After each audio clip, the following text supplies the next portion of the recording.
So Isabel's performance yesterday made me realize that when I teach courses like this, I usually start out with a little video. And part of it is to get people to show up on time. So today's little video, and I have, as you might imagine, I have more than enough of these. I think this is in Norwegian, but it's subtitles, don't worry.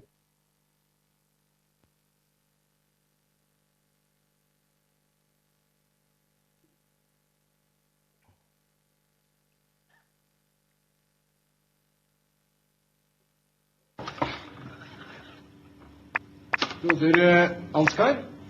Ja, det er jeg, ja. Ja, så bra, ok. Ja, hei du. Hei du. Ja. Ja, hva gjelder det? Ja, det er denne her. Ja, vil du sitte? Takk. Ja. Jaha. Ja, så jeg har ikke fått gjort noen ting hele formiddagen. Nei, jeg beklager at det tar tid. Altså, skjønner vi holder på å legge om til et helt nytt system, og da skal alle ha hjelp på en gang. Ja. Så du kommer ikke inn i den, eller? Nei, den bare ligger der. Ok, har du forsøkt å åpne den? Ja, åpne den? Altså, hvis det hadde vært så enkelt, så hadde jeg jo ikke tilkalt Helpdesk, hadde jeg vel? Nei. Vil du ha en kopp varmt vann? Nei, da, det skal være fort gjort. Det skal vi se. Du bare gjør der. Sånn. Ja, da er vi i gang. Ja, altså så langt kom jeg også. Ok. Men så stoppet det opp, og så var jeg redd for at noe av teksten skulle forsvinne, så jeg turte ikke å gå videre. Ja, ok. Nei, men du skjønner at inni her, så ligger det kanskje flere hundre sider med lagret tekst. Så for å komme videre, så tar du tak i et ark på den måten her, og så liksom blar du over på neste side sånn. Da fortsetter teksten der. Jeg blar, altså? Du blar, ja. Men når jeg skal tilbake, da? Ja, da bare blar du tilbake igjen. Tar tak der, og så sånn. Der, så er du tilbake til den teksten du hadde sagt. Ok, så den slutter der, og så fortsetter den der, ja. Ok, men når jeg skal avslutte for dagen, hva gjør jeg da? Da bare slår du sammen permene. Ja? På den måten der. Sånn. Der lukket der, ligger alt lagret inni der. Jeg risikerer ikke å miste noe av teksten her nå. Nei, alt ligger lagret inni her nå. Da må du i tilfelle sette fyr på, eller det er kanskje litt sannsynlig. Ja, ok. Nei, for det er noe med det at når du har holdt på med skriftruller, så tar det litt grann tid å konvertere til å bla i en bøk. Ja, det er av og til litt. Ja, men jeg vil før det går. Jeg skal bare gå gjennom en gang til. Altså, jeg åpner sånn, og så, hva du kaller det? Blar. Jeg blar. Ja, blar videre. Blar frem og tilbake. Ja, og sånn ligger det hele tiden. Ja, og når jeg er ferdig, så bare lukker jeg den. Flott, kjempefint. Ja, men du, nei, ikke sant? Nå er den sånn igjen, nå får jeg ikke åpnet den. Nå får jeg ikke åpnet den. Det er fra feil side. Du må åpne fra andre siden. Så det er ikke likegyldig det, altså? Du må åpne fra den siden der. Sånn. Der. Der er den åpnet. Ja vel.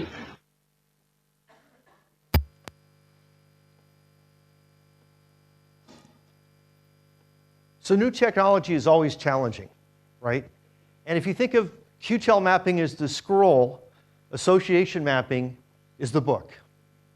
So let me remind you what we talked about so far for association mapping. We introduced QTEL mapping last time, where we can look at segments of chromosomes by following linkage, excess of parental gametes. That's a clean and simple approach, but the problem is it has very poor resolution, and it often has low power. A better approach that people now use, but it requires a huge number of markers, which isn't a problem in some systems, and over time won't be a problem in any system, is association mapping. And association mapping works because if I have a large number of markers across a genome, then by chance, if I have a QTL segregating in the genome, I'll always have a marker close to that. If I have enough markers, it'll be sufficiently close that it's in LD. And the reason it's in LD is because that segregating site originally had a mutation that popped up, and that mutation popped up on a specific background, and so it's initially in LD with that background. If that recombination distance is extremely tiny, you know, a kilobase or less, it would take thousands and thousands and thousands of generations of recombination to remove that disequilibrium, so I get a signal. And what you do when you do an association mapping is, this is a scan, and that's what we call this, a scan along all 22 human autosome chromosomes.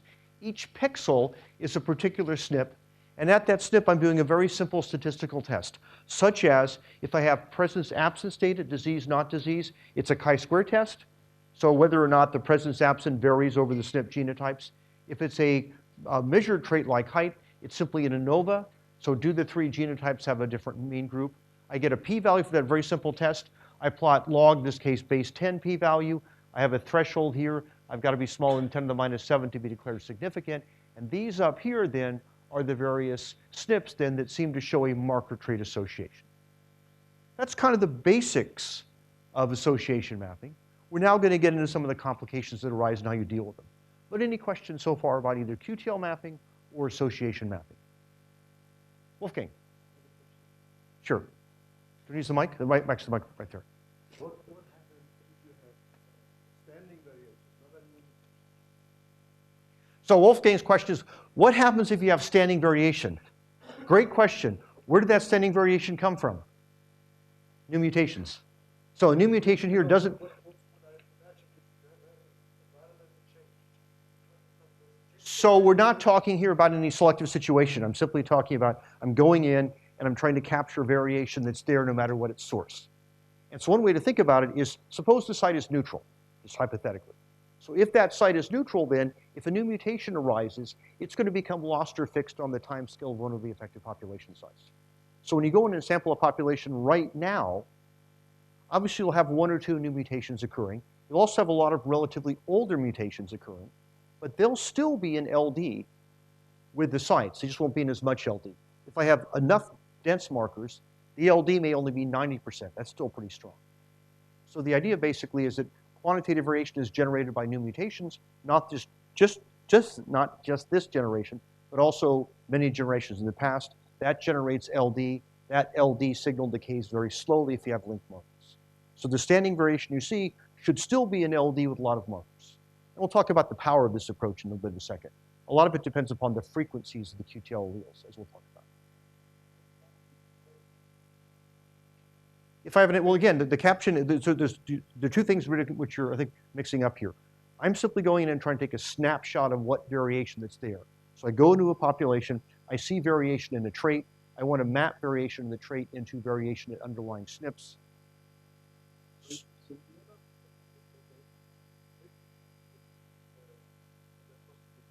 This right now, association mapping, is simply trying to find SNPs. It's not a test at all of selection. I'm simply trying to look for SNPs. And as we'll see, these SNPs are probably under selection because SNPs that have large effect tend to be rarer. So they're probably under purifying selection. Idea is simply, I don't care the mechanism, I simply want to go in and take a snapshot. And the snapshot here is the LD is generated by mutation, not generated by selection. It's generated by mutation because I've got super dense markers, and so any new mutation arising affecting the QTL is going to be near one of my markers, and that'll initially be an LD, and that LD then will decay, but it decays slowly. It should decay enough, I should get a lot of the signal persisting. Okay. Well, the interesting SNPs, we'll talk about that. That's a couple of lectures for you.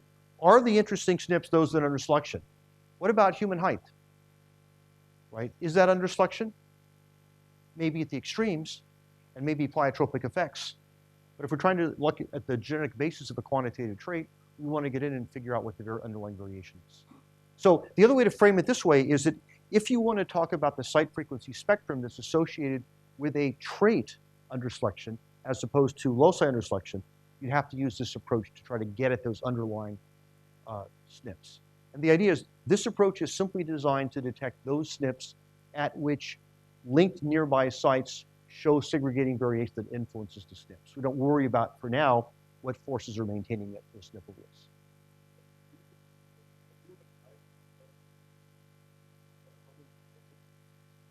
So we'll talk about that. So right now our focus is simply, let's find the underlying genetics. There are nature papers about this, yes, and they use this technology to get at those, and then they look at the frequency of those, and we'll actually talk about that. Yeah. Yes?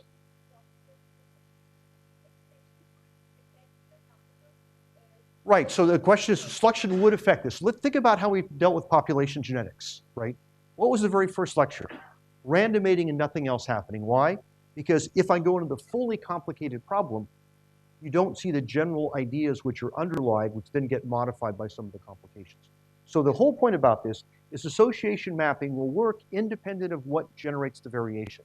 It will be more or less efficient in some situations, and right now our sole question is, let's find those SNPs nearby that cause variation. We're not, for now, going to worry about what forces are acting on it. That's part 2. But, so you're kind of, I mean, that's Wolfgang's lectures to talk about that. Right? So the idea here is we can then find this variation. What are some of the complications that can arise? So a simple way to do this, association mapping, is what's called case controls. And a case basically is an individual with the disease, a control is an individual without a disease. I can also do this by simply looking at trait values, let's say like height. The problem we have with association mapping is population stratification can give false positives. Let me give you an example. Suppose you walk in and you have a stadium of 60,000 people. And in that stadium you notice, individuals with dark hair have dark eyes. Individuals with light hair have blue eyes. The geneticist in you would say, oh, those are probably the same gene, or maybe there's tight linkage between those two genes. The cynic in me would say you're watching Italy play Sweden, right? That's population structure. And even in human populations where we think we understand it, we think we have a homogeneous sample, it can be in there. So imagine if you sample a natural population. And let me give you one of the classic examples of this. So where I am in the southern US, so Tucson in Arizona is basically, California's over here, and then you have Arizona next to it in Mexico. There's a large number of Native American tribes there, and they tend to have very high rates of diabetes. And the reason they have very high rates of diabetes on a European diet is they've lived for thousands of years under a very different environmentally starved diet, right? The desert's a harsh place, and so they have a very different metabolism. You give them the Western diet, and they have a very high degree of diabetes, 60, 70% in some cases. So a lot of money has been spent on this to try to find those genes. And the biochemist said, hey, you know, we think that this marker for a particular candidate gene, GM+, from biochemistry, we think that's a really good target. And we think that variation in that gene might underlie the higher rates of diabetes you see in Pima and Oota Native American tribes as opposed to Europeans. This was before sequencing, but they could still go in and take a peek at it. So what they did was they basically, here is their data. So the GM marker was present in about 300 individuals. Diabetes fraction was 8%. It was absent in about 4,600 individuals. Diabetes is 29%. You don't need statistics. That's significant to as many orders of magnitude as you want. So of course what that means is you can apply to the US granting agencies, get big grants and go and find the gene.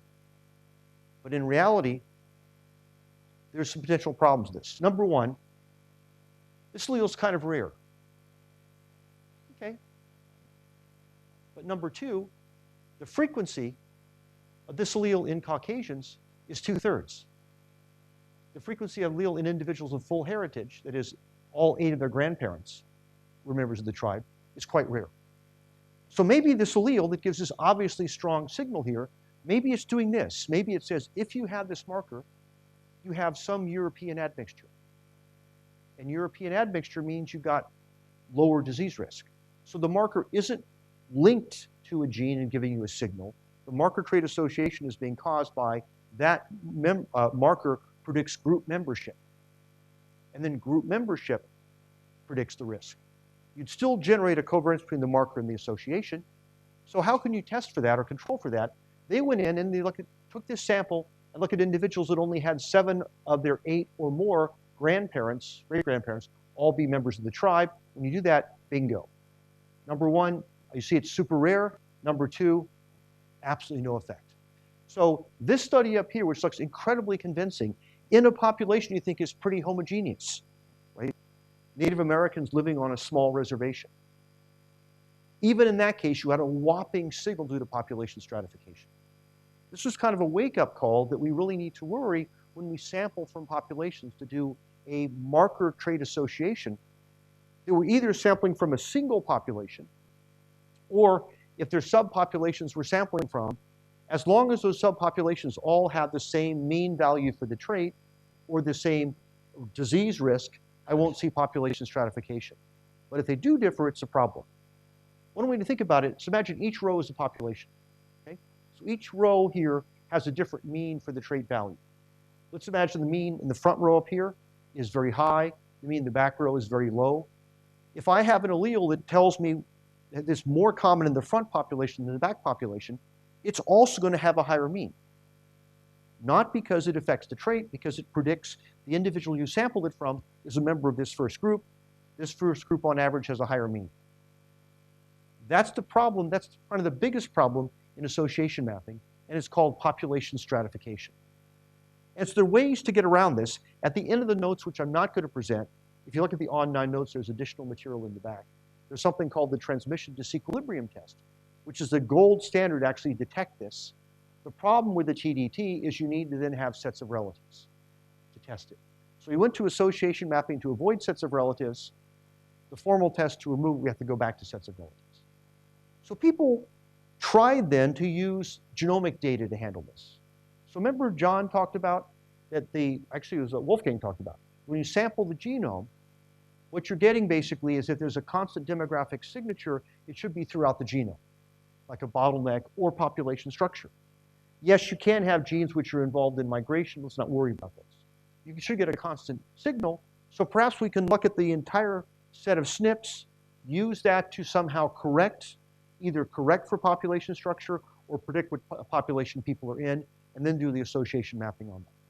So most of the effort in association mapping has been trying to account for population structure. There's been several ways to do that.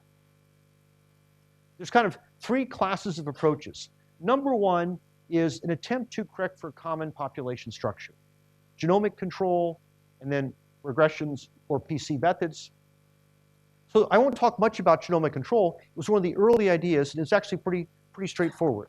And the idea is due to Devlin and Roeder. And what they basically showed was if I have, let's say, case control data. So my test statistic is a chi-square, because basically it's a goodness of fit. You've got the genotypes, you've got yes, no, and you simply ask if there's a pattern over that. And those are chi-square tests with 1 degree of freedom. What Devlin and Schroeder and Roeder showed was that if you have a population structure, there's an inflation factor that's bigger than 1 in front of all those. And that inflation factor is something like this. It's something like n, the sample size, times something that involves the population structure, times something that involves if there are differences in the population. So if you don't have a structured population, the inflation factor basically is 1, so there's no inflation. So the inflation factor is 1 plus something like this. If you have FST and you've got differences among the group means, then you had an inflation factor. But here's the key. It scales with your sample size. So as your sample size goes up, the effects gets worse, not better. So they looked at this and had a very clever way of trying to get around this. They said, we have 1 million SNPs we're looking at. We do a test at each SNP. Let's just order those SNPs, right? So here's, I'll call it X1. That's the test that had the smallest p-value, X2, X, let's say, 1 billion. So you simply, at each SNP, compute the test statistic and simply order them from largest to smallest. So what they said was, if each of these has the constant inflation factor, if I look at the expected value of a test, that should be 1 if they're chi-square, right? Recall the expected value of a chi-square of k degrees of freedom is simply k. So the expected value of all those should be 1 if there's no population structure. If there is, then 1 over the expected value estimates the inflation factor. You can scale each of those by the inflation factor and recover a chi-square. The problem with this approach is you're going to have some tests that have really high chi-square values for good reasons. That is, they're true positives. The way you get around this, and it's a common procedure where you have very wide data, is simply take the median, the 50% point. The value at which half the tests are above, half the tests are below. And I think this number is probably off, but this is the idea. For this, a chi-square of 50% value is, I think, about 0.45 or something like that. So you order all the tests, look at the middle value. That should be 0.45. It'll be bigger than 0.45, and that allows you to estimate this inflation factor. So a very simple idea. And in fact, inflation factors are still used now because when you fit these more elaborate models and ask, does it account for population structure, what you do is you compute an inflation factor. If the inflation factor is 1.05 or less, the model is said to have a good fit. If it's bigger, you still haven't accounted for this. So a very simple idea, using all the genomic data, very clever. The problem with that, though, is it doesn't change the rank order. If you're the 150th test before genomic control, when I rescale, you're still the 150th test. And you might imagine that some markers are worse than others. Why? Because they're closer to being marker informative. They're what's called ancestry informative markers. It tells you you're from a certain population. So some markers are different than others. So we have approaches to handle that we'll talk about. Those are based on things like principal components. These regression methods, we'll talk about that. The second approach, a very popular approach, is to basically use all the information and feed it into a program like Pritchard's program structure that then tries to figure out how many subpopulations there are. And what it returns for each individual is the probability of being in each subpopulation. It's a Bayesian calculation. Then you simply do a weighted, it's called structure association mapping. Do the association mapping structured by the chance in a specific population. So here, you try to basically have a correction factor. Here, you basically try to assign individuals to subpopulations and then don't correct within those populations. And then there's mixed model information that uses all of the data. This allows you to account for things like if individuals are related or not. So we'll talk about these a little bit, but let's go through these here. So the idea is we're trying to control for population structure using just the data we have in front of us. I'll start here. Structured association mapping is commonly used because it assumes that you're sampling from K subpopulations, you don't know what they are, each in Hardy-Weinberg. And Pritchard has a program called, not surprisingly, structure, that basically takes your data and clusters it. It's a Bayesian clustering method. And then it tells you how many populations you have. And it kind of gives you basically it says, okay, give it two populations, K equals 2. Here's what they are. Give it K equals 3. Here's what they are. So you give it a K value. And the way you tell what the K value is, you can basically use a goodness of fit. So as you increase K by 1, you can ask if the model explains any more fit. It's kind of a standard stepwise approach. So this is a very popular approach, especially in things like plant breeding, where you're grabbing individuals from populations you don't know how many are there, or for natural populations, right? You sample a lake. You think it's one population, but you could have stuff on the shore and stuff in the middle, and your sampling kind of mixes them up. And so once you get them within a group, then you do association mapping within each. The problem with the program structure is it's what's called the greedy algorithm. What that means is that if I enter the data, so population 1 up to population 100, and give it the data in that file, and then take that same data, the exact same data, and scramble it, and enter the data again, I get different results. Because what it does is it takes the first value, grabs it, and uses it to anchor a point. Then it takes the second value and anchors it, and then adjusts accordingly. So if you use different values for anchoring, you can get different results. So if you end up running a program like structure, and I'll show in a second, I think there are better ways to do it. If you end up running a program like structure, do multiple initial values, right? Take your data and do, let's say, 5 or 6 initial scrambles. If it's pretty consistent, you're fine. If it's a bit inconsistent, you need to worry about that. And other methods we'll talk about take care of. So structure association mapping basically then attempts to use the data to assign individuals to groups. It's probabilistically, for example, for you, there's a 50% chance you're in group 1, 25 in group 2, 25 in group 3. You then use that for association mapping.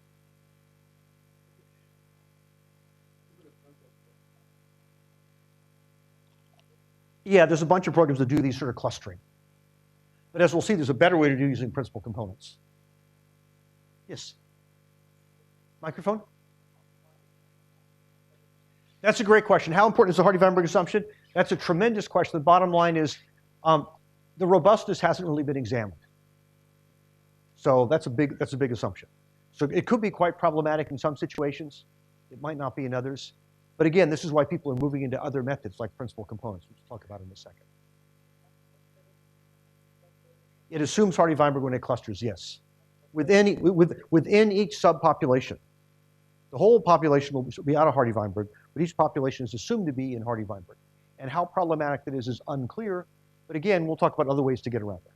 So if you read the literature, structure is very common, especially in natural populations and in breeding situations. Question?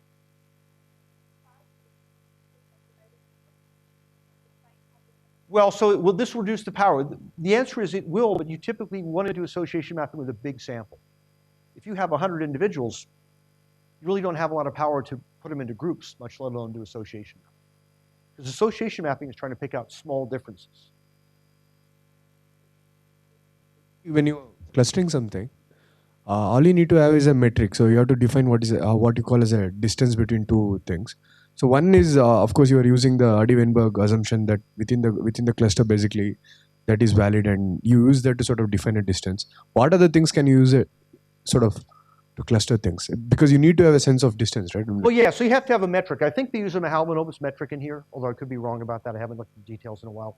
So the idea is basically, well, I think maybe the way to end the discussion is that this was a popular method. It's still widely used, but I think there are better ways to go which are more robust. Because, for example, what if you don't have Hardy-Weinberg? How do you know exactly what the right number of subgroups to pick is? What if the data are kind of equivalent to 4 versus 5? How much does that change things? Of course, my answer to that is always, well, do your analysis with k equals 4, do your analysis with k equals 5, and see how stable your results are. If it doesn't matter, you're good. So the way people get around that then are regression-based approaches. And the idea here basically is, let's just look at here. So here is a typical model for estimating a marker trait effect. It's simply a regression, right? At any single SNP, let's imagine now we have looking at height. And so I'm simply trying to ask is, okay, how does your height change depending upon if you have 0, 1, or 2 copies of an allele at a specific SNP? Then you go to the next SNP and do the same thing. So what that then says is that your trait value equals some mean plus these are the 3 genotypes you have at that SNP. We'll call them, basically 0, 0, 0, 1, 1, 1. You can code these as 0, 1, 2, minus 1, 0, whatever. And basically, if this is different from 0, it means the number of copies of SNP alleles you have. Number of copies means you're testing it using an additive model. That will still work if there's lots of dominance because you're asking if there's an additive effect. This is picking up additive variation. Again, even with complete dominance, there's still lots of additive variation. So a non-zero beta basically says that your allelic state here influences your trait value. Now, this is the part we correct for population structure. You can do this a number of different ways. Number one is you can add a whole bunch of markers which are unlinked to that. This thing over here, then presumably these markers would predict group membership, and think of this term here as an adjustment of the particular mean given the group membership. So for you, these markers, and so what we do here is the beta are the markers, the B are the markers, then we fit a regression on those. And this term here then would adjust for your subpopulations. More generally, and this is a program pretty popular called Eigenstrat, what you do is you pick out principal components. So I take my whole marker matrix, I extract a set of PCs, usually the first 30 or 40 are significant. I then, from those, I basically use those to, again, predict if there's structure in the population, if there are differences in the mean between the structure. That's what this captures. So basically, this term here, these terms together are your marker trait associations. This term here accounts for if you have population structure. This term here accounts for the specific marker effect with population structure removed.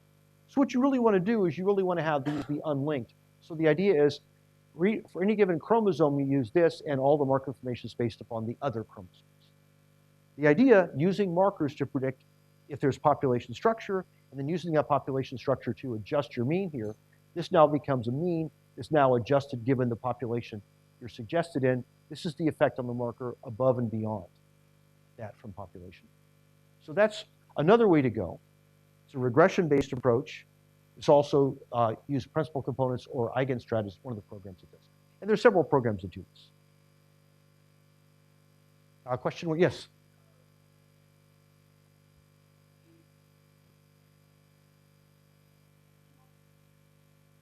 Right, so let me walk through this here. So basically what this model says is simple regression. You're predicting your phenotype. It's some overall mean for all your samples and deviations from that and an error. This basically says, here's my target SNP of interest. My target SNP of interest is right here. At that SNP, I've got 3 genotypes.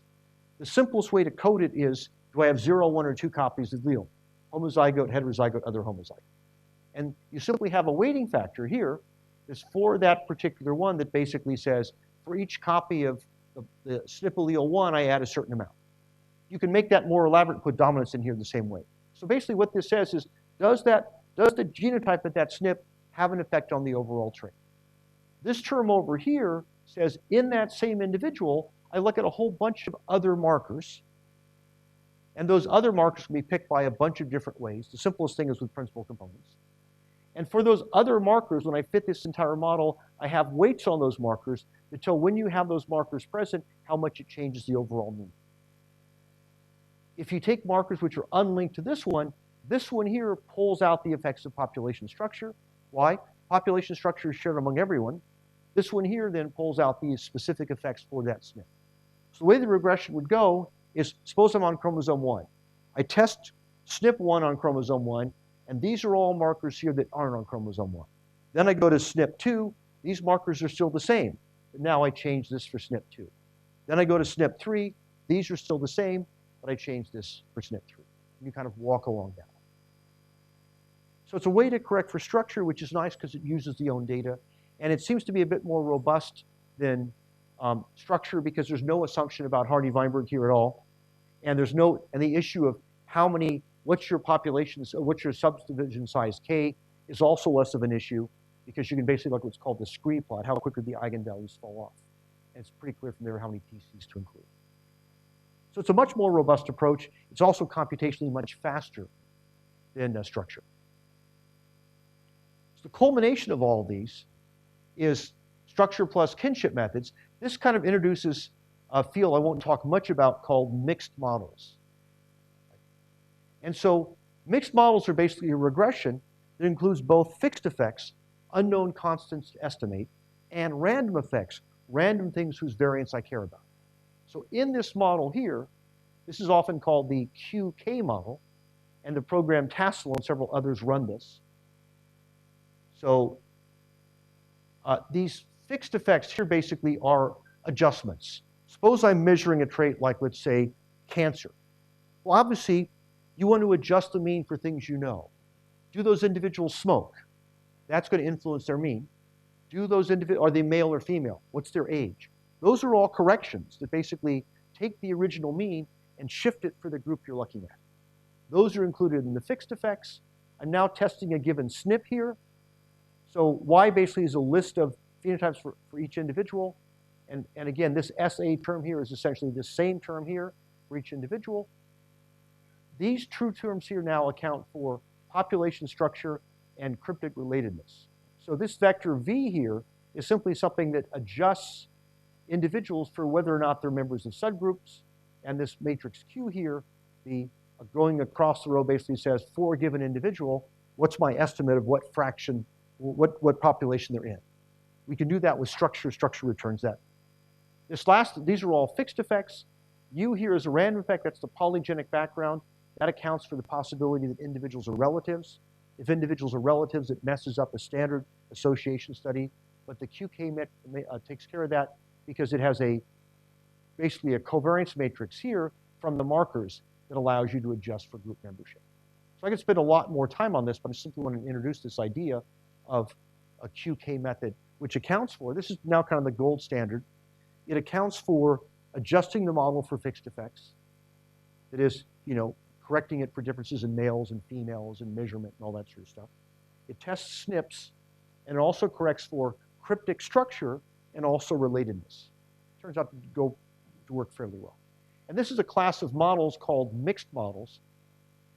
And in quantitative genetics, almost everything of interest these days is done with mixed models.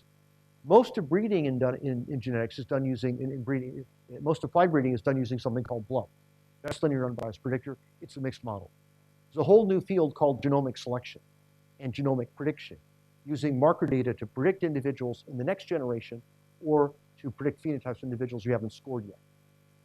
Those all use mixed models. Association mapping uses mixed models. So much of modern quantitative genetics is built upon these mixed models. Yes?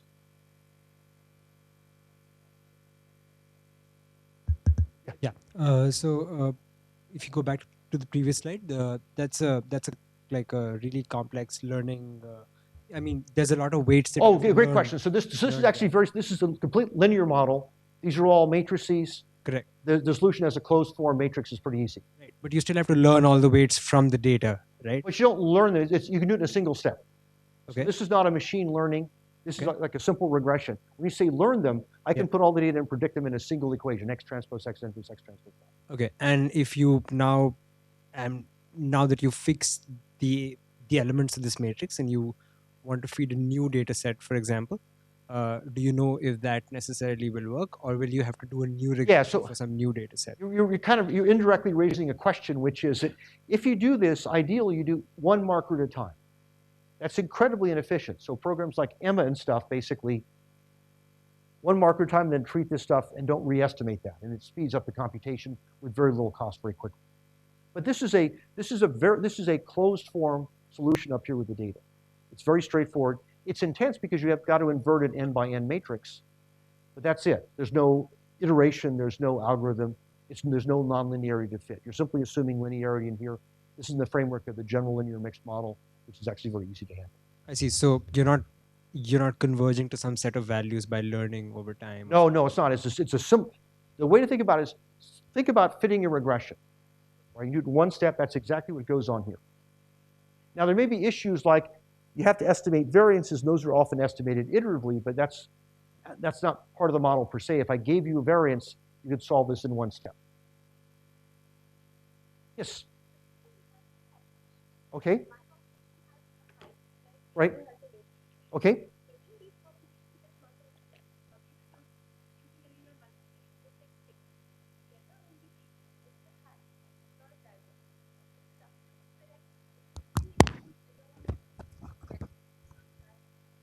That's a very insightful question. So the question was, suppose I've got two populations. Let's imagine the extreme. They're fixed for different alleles.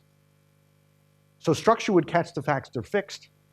What would association mapping show? Well, it looks within those populations. There's no variation within that population. So association mapping would find you nothing. Because all of this, what structure would do is it account for those fixed differences, and you wouldn't see, there'd be no residual variation left over to account for that. Good point. Okay. So one issue is you've got this matrix here, and this is akin to also looking at this term here. How many markers do you include? And the standard approach is what people call loco, leave out one chromosome. So basically run this analysis here for all the markers on SNP chromosome 1 with all the other markers used here. The markers that are used for these two things here, relatedness and population structure, these only use all the markers except those on chromosome 1. Then I go ahead and look at all the markers on chromosome 2. These now include markers on chromosome 1 and every other chromosome except for chromosome 2. So you kind of do one. So now your order is one chromosome at a time as opposed to each marker at a time. Question? How do you tell the significance of the weights, right, once you get them? So you can do a couple things. Number one, here you can basically fit these things with something like a forward or backward regression. Number two, in a case like this, basically is here you put in all the markers at once. Just put them all in. And this matrix here, which is basically the marker matrix transpose times itself, that counts for all the information and all their covariances. In that case, then, the significance of these isn't really an issue. You just put them all in. And that's more of an infinitesimal framework, right?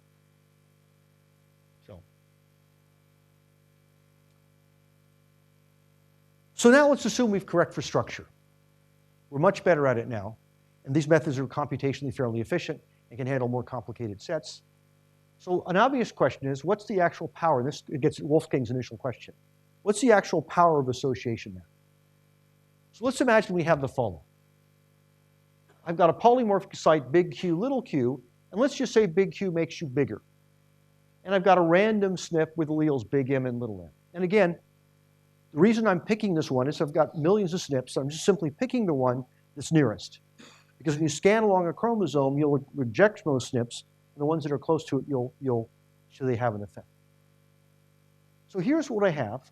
So whenever I have, ignore the marker for the time being, whenever I have allele Q, I have an effect A on the trait. Allele little q, I have an effect 0. Now let's imagine that P is the frequency of the M marker allele, and 1 minus P then is the frequency of the little m marker. So I got the Q-tail allele and the marker allele. Now let's imagine the scenario that's the strongest for giving you the most power. The big Q allele arose on the M background and is completely linked with it. If I have some big Q on little m, my power goes down. This basically is the scenario that gives you the most power. And furthermore, let's do the following. Let's imagine of all the copies that carry big M, a fraction R of those contain Q, and a fraction 1 minus R contain little q. So basically, if you look on chromosomes that carry the big M, some fraction R carry big Q, the remaining 1 minus R carry little q, and these chromosomes carry none of these. This now allows us to compute the power in a pretty straightforward way. So again, this assumption of big Q is always with big M is a complete disequilibrium. But it's one way. If I have big Q, I look around, I always have big M. If I have big M, I look around, I only have big Q if R equals 1. So R is kind of a measure of the strength of association given M, how likely are you to see big Q? And another way to think about it is among the chromosomes carrying M, R is the fraction of the M-bearing chromosomes that also carry big Q. So we can go ahead then and compute the genetic variance for the causative SNP itself. At the causative SNP, there's the frequency, right? Because here, this is the only time that Q occurs is on this background. There's its frequency. So it's basically 2Q1 minus Q times the effect, 2 times the frequency times 1 minus the frequency, A squared. That's the additive variance attributable directly to the causative SNP. And that's roughly 2RP A squared. P is the frequency of big M. R is the frequency of Q on big M's. So if this is rare, RP is tiny, there's very little power.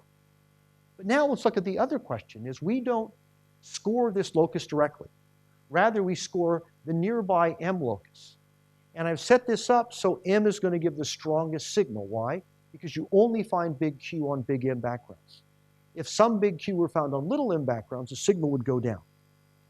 What's the marker variance associated with this marker? Well, if you work out what it is, this is just AR.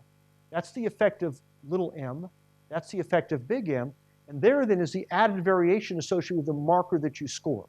So the ratio of the added variance at the causative SNP to the added variance at the marker is just R.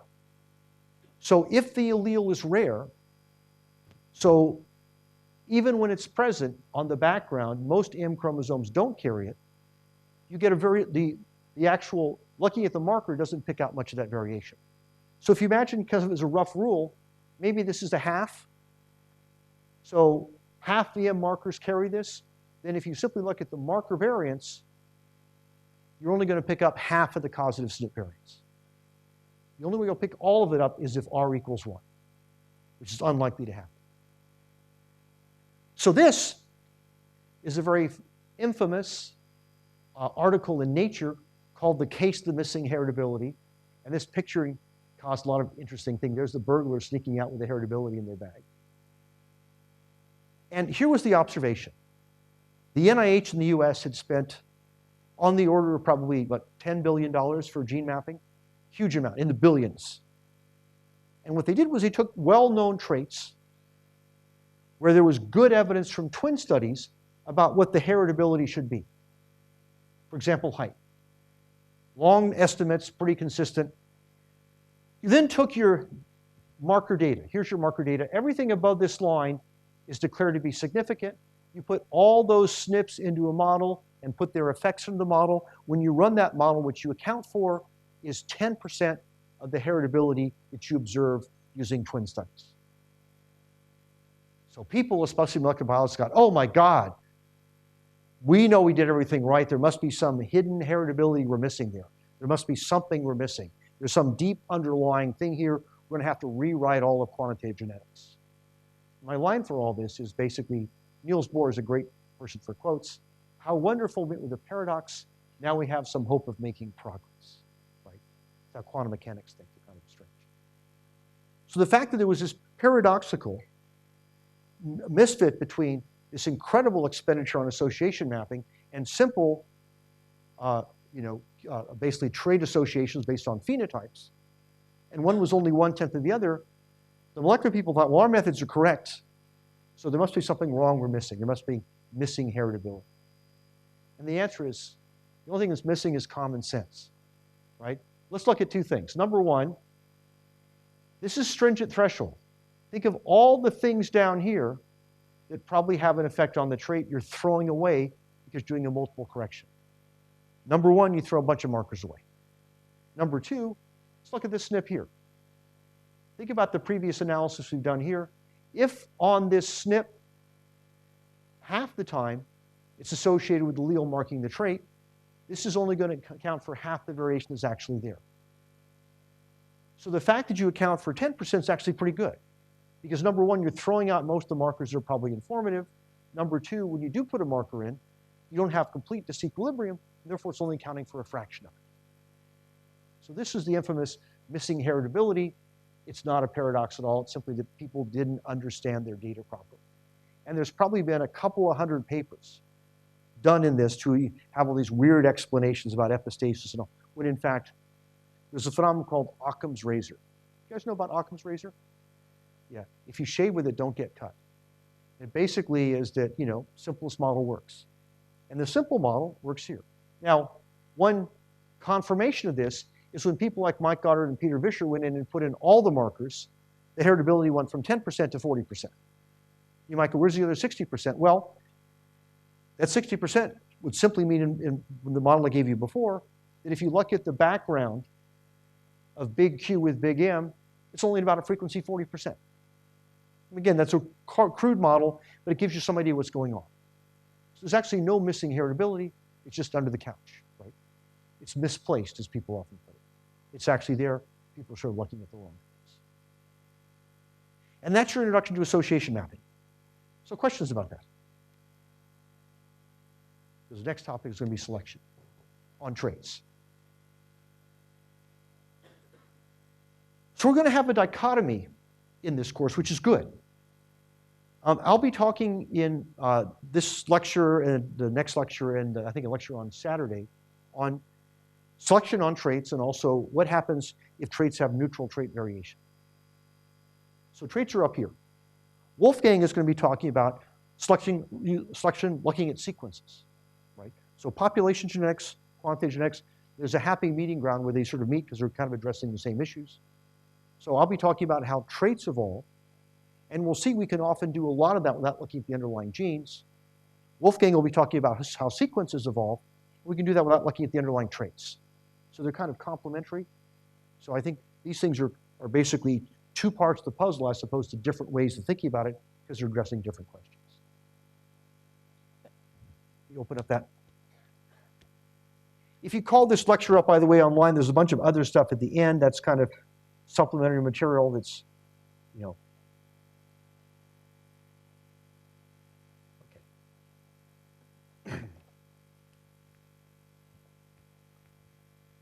One of the most successful applications of statistical genetics, so I can call population and quantitative genetics as subsets of statistical genetics, broadly speaking, has been inbreeding.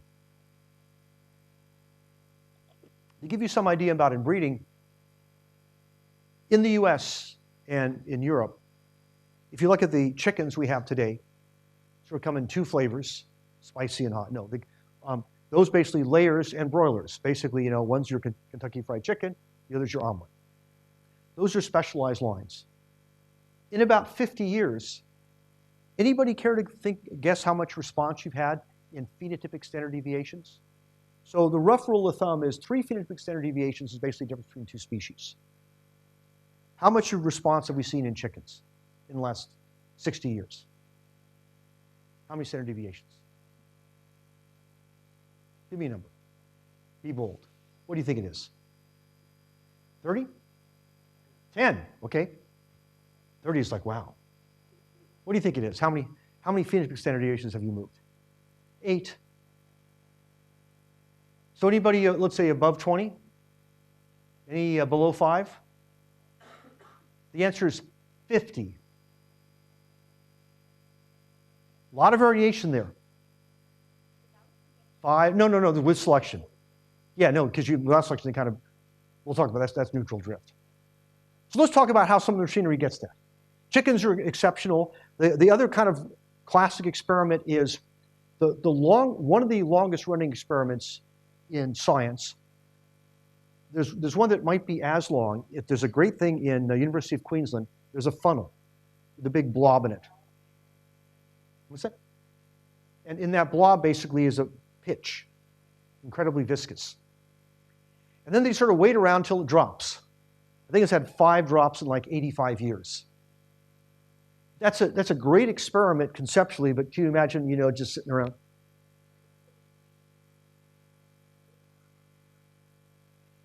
So in breeding and genetics, the longest running experiment, 1896, basically a chemist, Hopkins, in University of Illinois, started selecting for high and low oil and protein content in maize. And that's been going on now. Because of the way they set it up, it's about 2 years per generation because they use family selection. So it's gone right now, I think about 110 generations. They've got about 22 standard deviations of response. Again, pretty impressive. And plants are harder to work with because they have got more environmental noise. Animals are a bit easier to select upon. So let's look at some of that underlying machinery. So what is the response to selection? Well, I have a curve, a distribution of phenotypes, then something happens. It could be that you yourself go in and select to make the next generation as a breeder or in a laboratory population, or it could be, let's imagine you've got a distribution of body shapes in sparrows. And all of a sudden a super cold storm comes along and they all freeze, and you take them inside because you're gentle and you also maybe want a free meal, and you warm them up, and some of them actually recover. So you measure everything on all the individuals, period. You measure those on individuals that live. That's actually a very famous experiment by Bumpus in the 1890s, about the same time that long-term started. And it's a reanalyzed experiment because Bumpus published all his data. And the question is, what morphological features were correlated with survival or not survival? So that's a shift in the distribution. That's a within-generation change. For evolution to occur, for your breeding program to be responsive, you have to have response to selection. Response means the offspring have a different mean than all the parents. So the idea is this. Here's everybody. I compute a mean. I then only let the first row reproduce because they're the largest. Their mean is way above the mean of everyone. Then I look at their offspring. If their offspring has the same mean of the entire population before selection, there's no response. If the offspring have a higher mean, there is a response. By the way, you can get something called reverse response. The offspring have a lower mean. The classic example is litter size in mice. You select for individuals with big litters, and then you look at the litter size in the daughters from that experiment, they're smaller. And one reason why it's thought is that if you're from a big litter, your mother doesn't provision you very well. So you have a negative environmental effect. If you're not really healthy because you're from a big family, even though you may have genes for a good family, it doesn't show up. So in those experiments, you actually get a genetic improvement, but it's masqueraded by a negative environmental effect. What that means is if you were the breeder that did that, you'd be fired. Your person would come in, do nothing. That environmentals would get randomized. They'd get a response. They'd get a big raise and be a vice president of the company. Right? So you can get response going the other way as well. The key here, remember we had this important concept called breeding values? A breeding value is basically what part of your genetic value do you pass on to the next generation. And if I cross 2 parents, the expected mean in their offspring, and by mean in their offspring, I mean the deviation above or below the overall mean. The expected mean in their offspring is simply the mean breeding values. So if I follow how breeding value changes, that tells me if I'm going to get a response to selection. If I pick individuals in such a way that their mean breeding value is different from the population, then when I cross them, their offspring are going to have a different mean from the population. So much of modern selection is about picking individuals with the highest breeding values. So we have a couple of measures of these. The selection differential S is the within generation change. The star here is the mean. So imagine this experiment I had before where everybody is the whole population, that's mu. Then I only let the first row reproduce. The mean of their mean is simply mu star. This is the within generation change. The response is what's the mean of their offspring versus the mean of the previous generation. If that's non-zero, then that within generation change in selection gives me a response. These are decoupled. This is natural selection. This is genetics. Fisher had a very great quote which bears on this, which is simply, natural selection is not evolution. Natural selection is simply that some traits leave, basically some traits survive better than others. Response or evolution says the mean changes. So what's the connection between those? This is the simplest model. There's lots of more underlying complex models.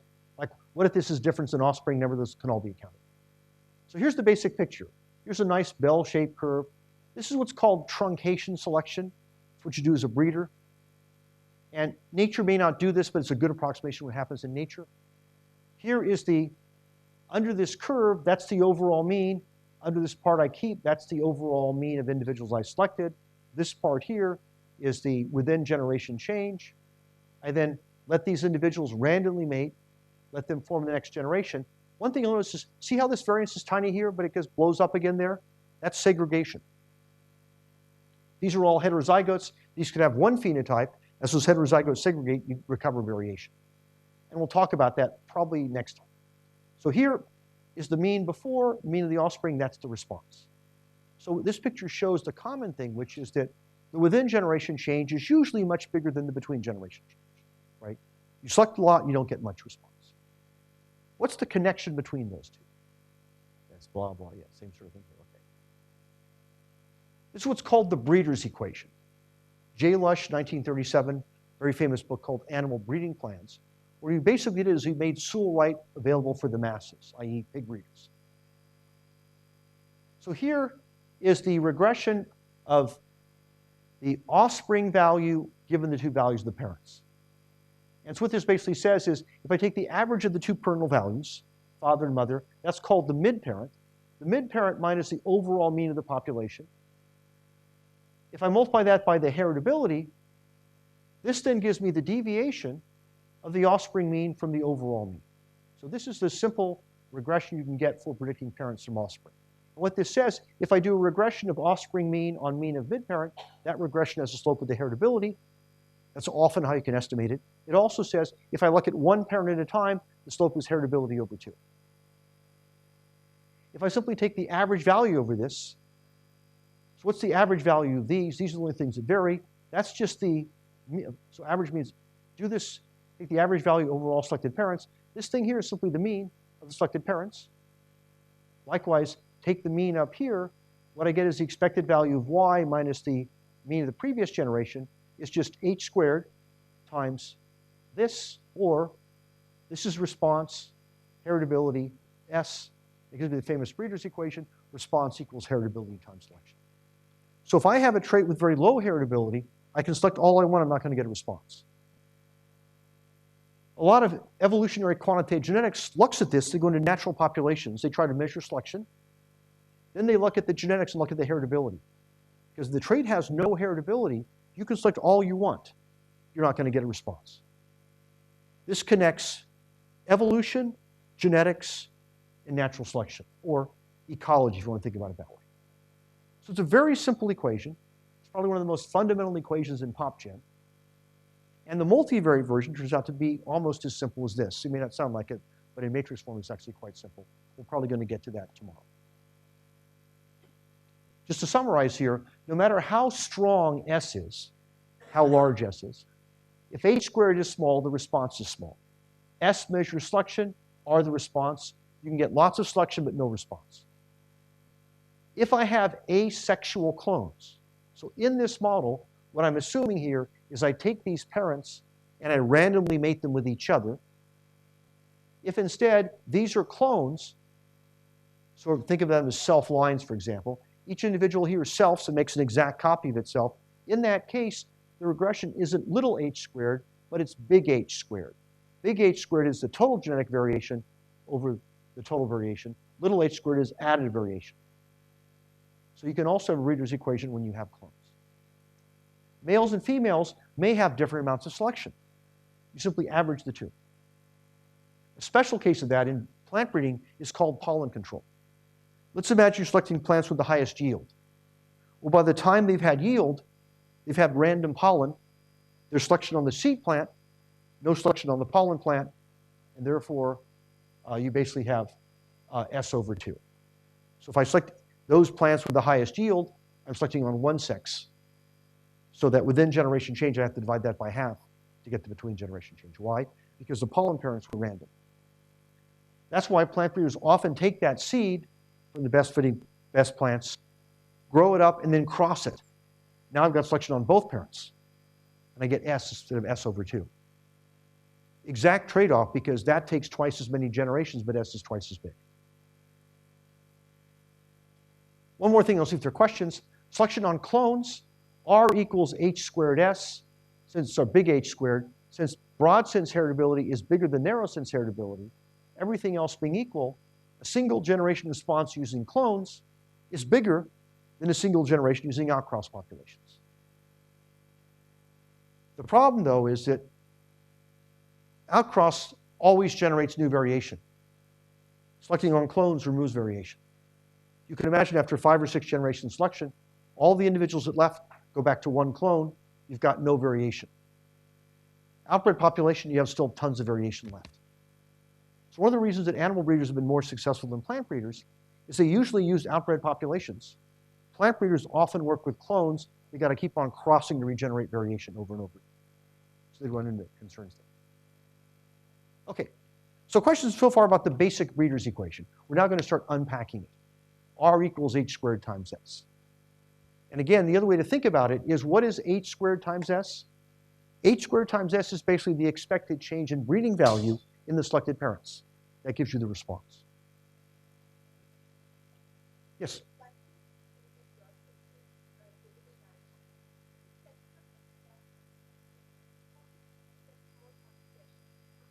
So if you have epistasis, all those epistatic variance terms are put into the genetic variance. That's in the denominator of the big H squared.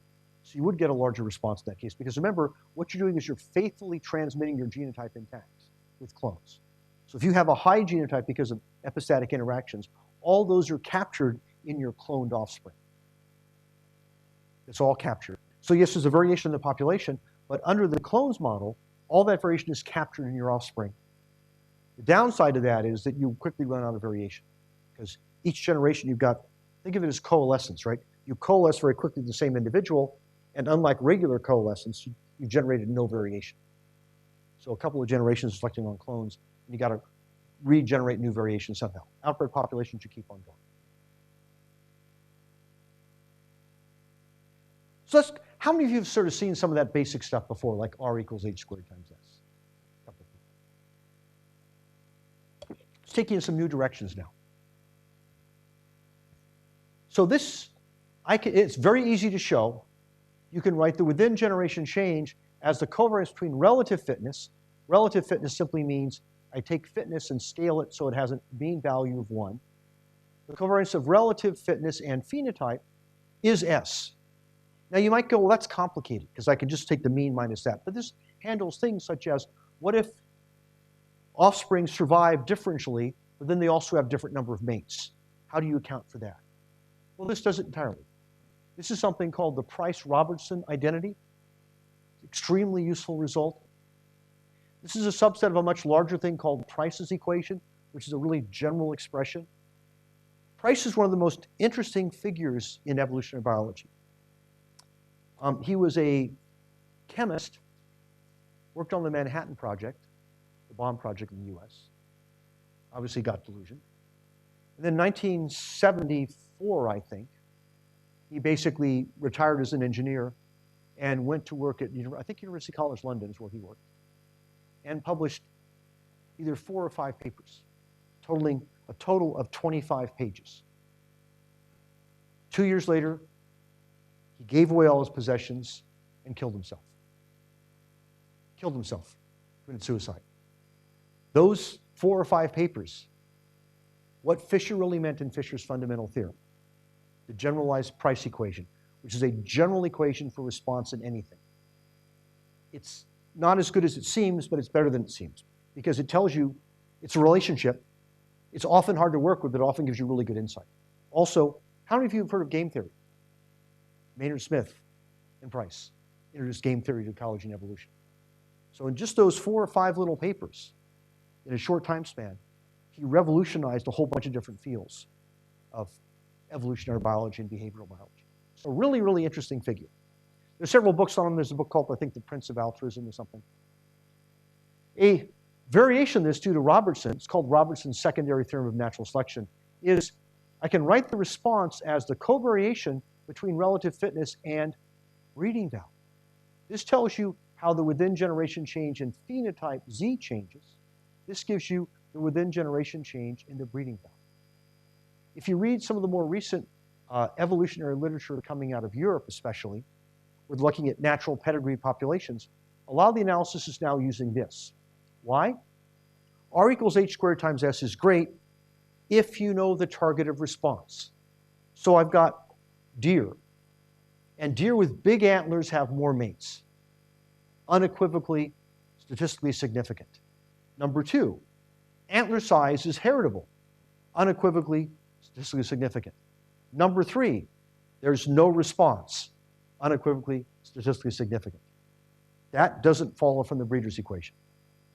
Significant S, significant H, response is nothing. And one of the reasons is maybe there's a hidden variable. Maybe it's the case that if you have a good environment, you've got big antlers, the good nutrition, and you're a good fighter, you get more mates. There's a correlation there, but it's not due to genes for antler size giving you more offspring. It's due to the fact that if you've got big antlers, it means you've been in a good environment and you're a tough fighter, and therefore you get more mates. So hidden variables are one of the big issues in applying quantitative genetics to natural populations. And this gets around it because I'm not measuring Z now. I'm measuring their breeding values. You can do this with pedigrees. And this fits the data far better than R equals H squared times S. Because R equals H squared times S assumes you're looking at a selection on a single trait. In natural populations, you don't know what the target of selection is, and people use this sort of. So just be aware of that. This is called Robertson's secondary theorem of natural selection. Question?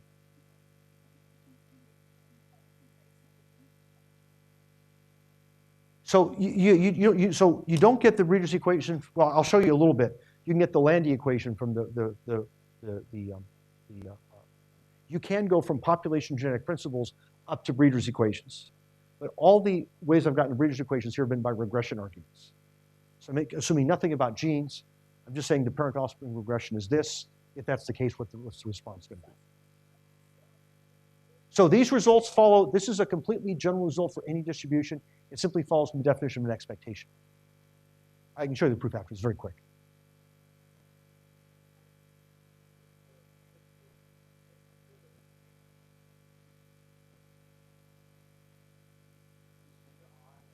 Yeah, that's a good question. So we'll connect these, right? And we'll talk about something, probably not today, probably tomorrow, called the multivariate breeder's equation, which will show you the connection between all these pieces.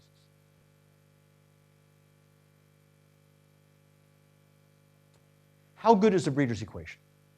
So the breeder's equation assumes a heritability, right? What do we know about heritability? Well, heritability is a ratio of added to total variation. What do we know about additive variation? Additive variation is variation in breeding values. What do we know about breeding values? Breeding values are made up by average effects of individual alleles. What do we know about average effect of individual alleles? They're a function of allele frequencies. So as I change allele frequencies, I change additive effects of alleles, breeding values, added variance, heritability. So as the population changes, I'm going to change allele frequencies and therefore change the heritability. Nick also talked about when you have disequilibrium, association between alleles, I can also change the allele, the added variance. We'll talk about that again probably tomorrow. So how good is the breeder's equation? That's an empirical question, right? The breeder's equation, its simplicity is if I do a parent-offspring regression, I can then use that to predict response for a couple of generations. How long is a couple? Usually at least 5 to 10. It's usually pretty good. Maybe good over longer than that. And when it fails, it's often because the population sizes are small. And so it's not the allele frequencies changing by selection that's causing you to fail. It's the fact the allele frequencies are changing by drift because you have a small population. In a sufficiently big population, if all the alleles have tiny effects, their changes are going to be small. And so the breeder's equation will hold for a longer amount of time.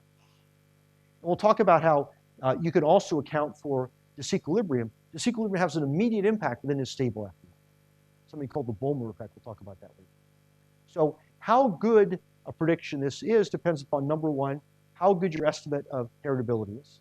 Number two, no environmental change across generations. That'll mess you up, obviously.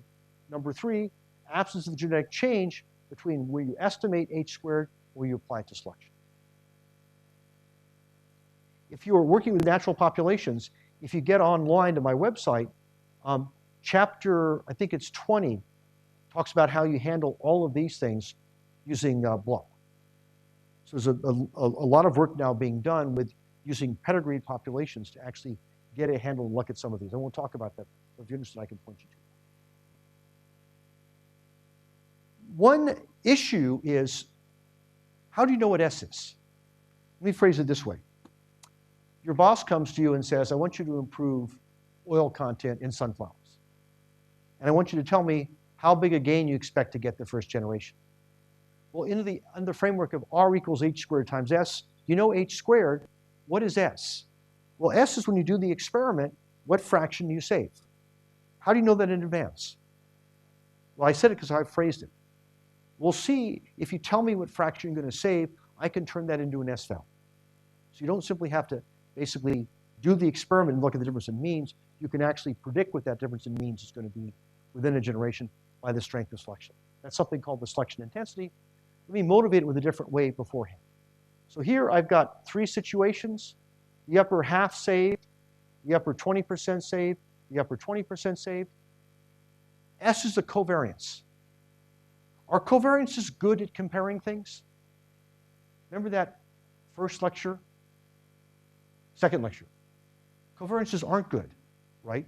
Because they depend upon the underlying variance. What you want is a correlation. So here's an example of that. In this population, if the variance is 4, when I save the upper 50%, S is 1.6. So the mean difference in the means between here and the mean over here is 1.6. If I save the upper 20%, the mean is 2.8.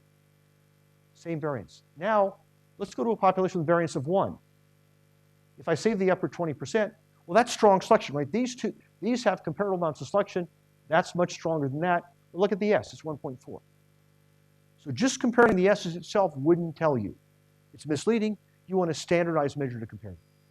That standardized measure also is useful in predicting what S is going to be, and that's something called the selection intensity, I.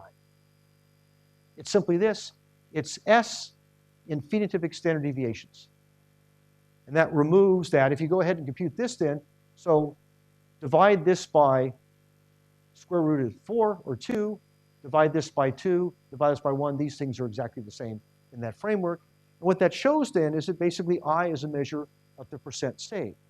And in particular, if I have truncation selection, where the upper P of the population is allowed to reproduce, the bottom 1 minus P is said to be cold, I have a threshold up here. Here's the mean before. That difference is S. What you can do is, if you assume normality, is you can get a simple relationship between P, T, and the mean. And that simple relationship is given by this. So this is simply your threshold value minus the original mean, standard deviations, but you can express that in a very simple form that only depends upon allele frequencies. And there's the code in R to do that. So there's the R code. So if I save the upper 5%, the selection intensity, how many phenotypic standard deviations do I change, is basically 0.8. So if I save the upper half, S then is 0.8 times the square root of the variance of the trait. So the trait has a variance of 100. S here would be 10 times about 0.8 or about 8. If I save the upper 1%, it's the ratio of S in standard deviations is 1.8. If I save the upper 1%, it's 2.7. What you see is very nonlinear, right? So I'm having a lot more selection, really not getting that much more of a bump. Why? Further and further on the tails. So the nice thing about this is that you can tell your boss, oh, I'm going to select at the 5% level, therefore I expect S to be basically 2 phenotypic standard deviations, and my response is heritability times 2 times phenotypic standard deviations. So here, if you give me P, I can tell you what S is, I can then plug that back into the breeder's equation. There it is. And here's the breeder's equation with very simple algebra expressed in terms of selection intensity. So one way to think about this is think about response in units of phenotypic standard deviations. So R over that. That's just equal to the intensity times the heritability. Nice relationship. So that's why you often see things expressed in terms of selection intensities, because when comparing different types of selection schemes, some types have different variances than others. If I simply use S, I don't catch that. If I use selection intensities, I do catch that. We can then write this expression this way.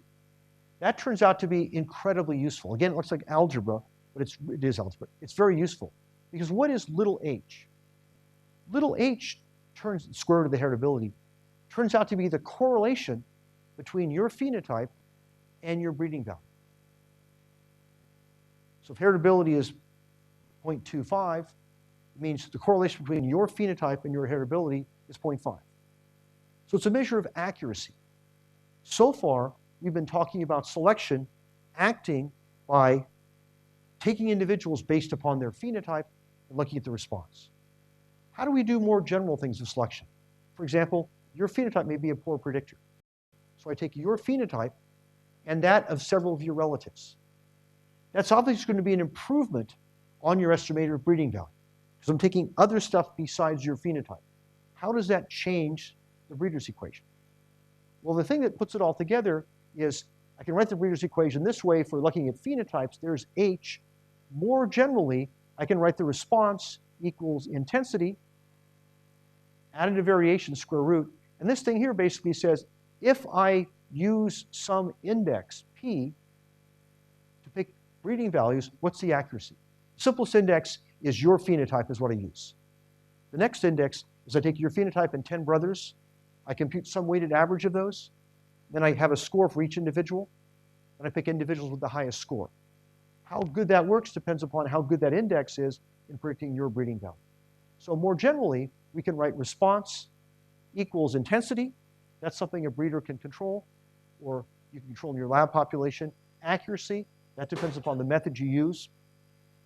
And then usable variation. Here's the general expression, right? This is simply accuracy of using this index A to select on individuals. And here's an example of that. This is what's called progeny testing. It's used in breeding. It's also used in some evolutionary experiments. I could look at, so what is your breeding value, right? It's how good your offspring are.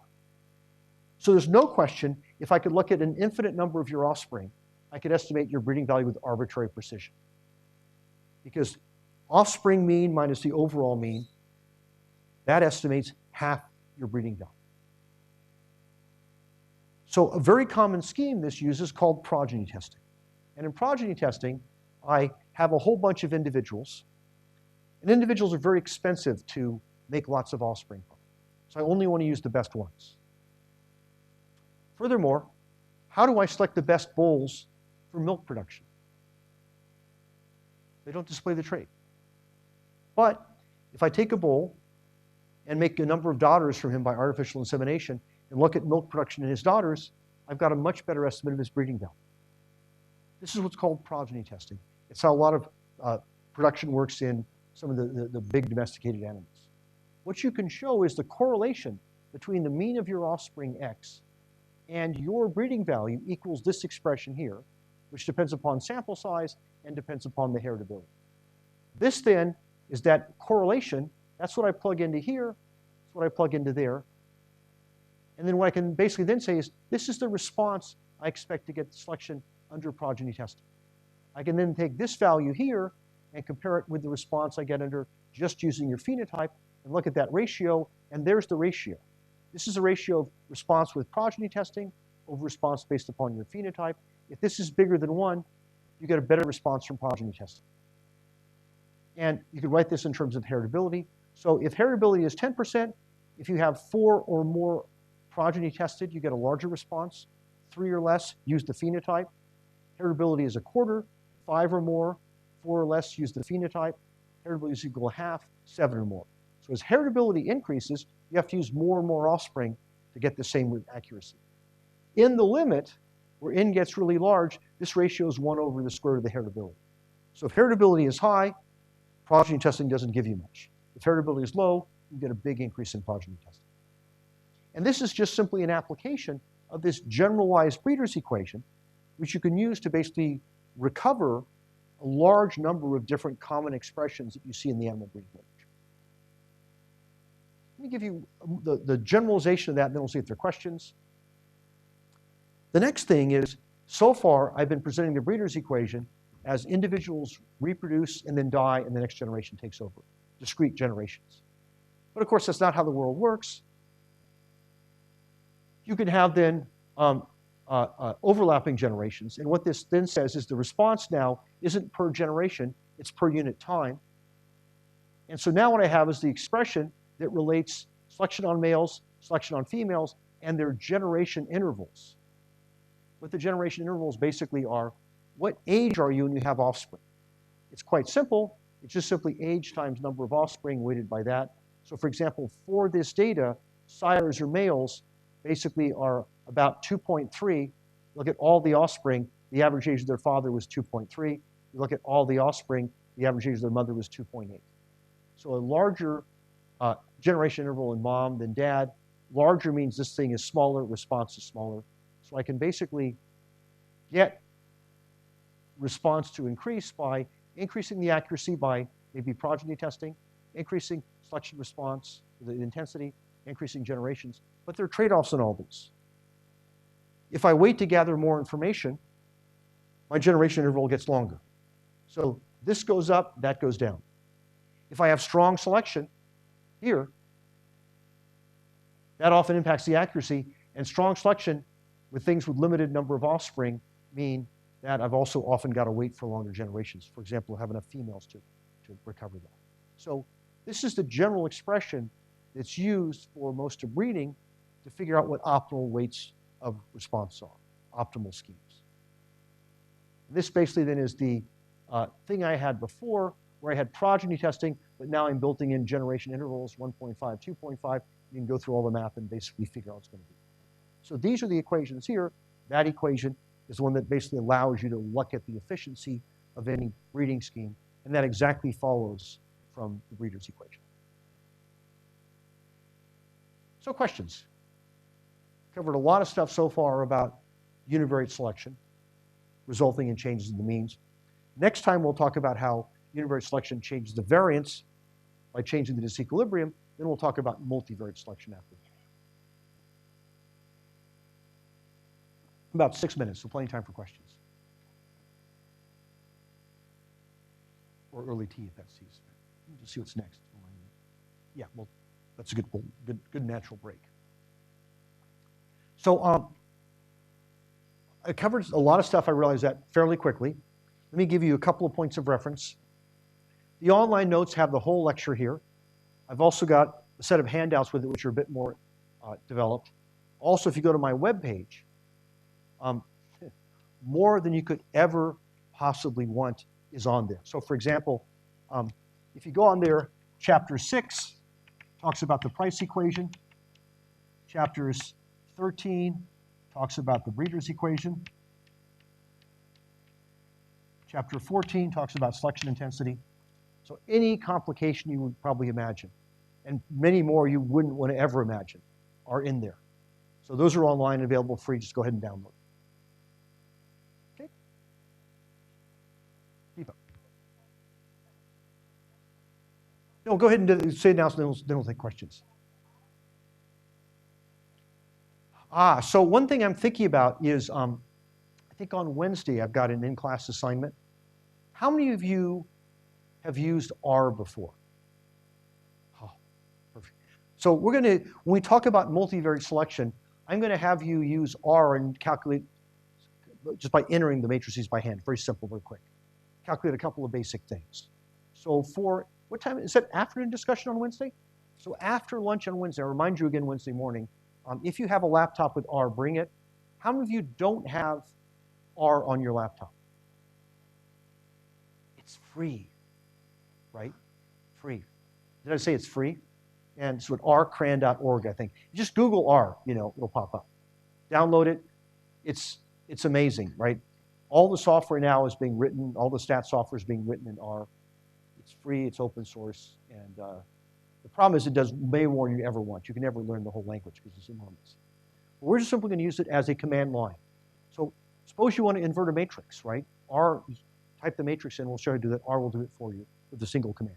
We're going to use it on really sort of simple stuff like that. Or if you have another software you like if you use Mathematica or Maple or one of these other symbolic algebra programs, and when you bring that in as well, that's fine. Whatever you use to, if you've not done matrices before, let's go with R. If you have done matrices before in your own favorite program, go ahead and bring that in if you want, or we can do it in R as well. These will be real simple assignments as well, so don't sweat.